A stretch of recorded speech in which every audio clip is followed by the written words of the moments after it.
They weren't just warriors.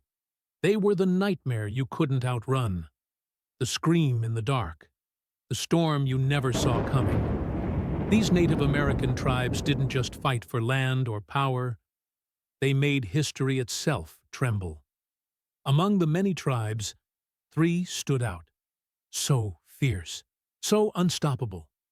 Even their enemies whispered their names in dread. These weren't just warriors. They were storm clouds on horseback.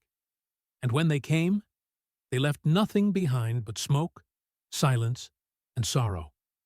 First, the Comanche, the lords of the plains. Their name meant enemy, and they proved it. They didn't just ride horses, they became one with them. Boys learned to ride before they could walk.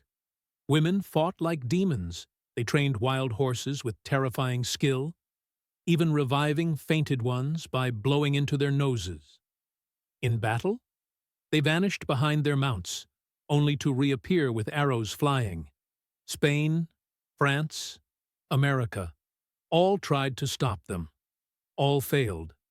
For 50 years, they halted Spanish expansion.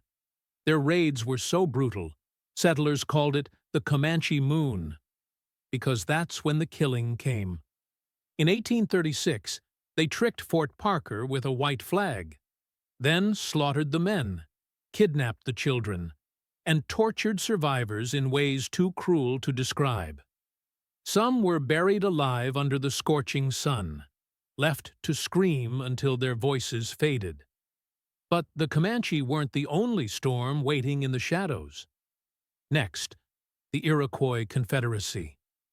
Their enemies called them Rattlesnakes, because they struck without warning, and death always followed. Their children trained for war before they could hunt.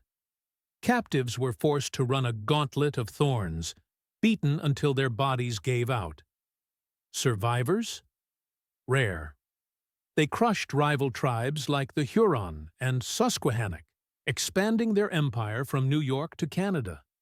And when the French and Indian War erupted, they sided with the British, proving their unity was as deadly as their arrows.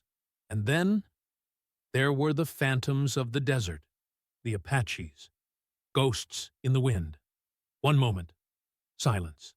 The next, horses stolen, throats slit, blood on the sand.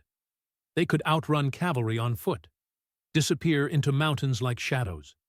Their arrows flew so fast, 7 could be in the air before the first one hit. General Crook, who fought them for years, called them the tigers of the human race. And he was right.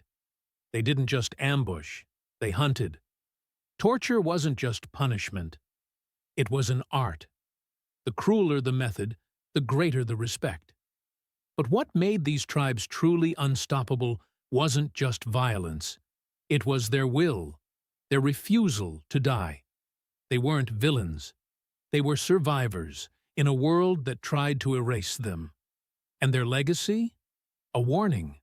Never underestimate the fury of those fighting for their existence. If this left you speechless, hit like.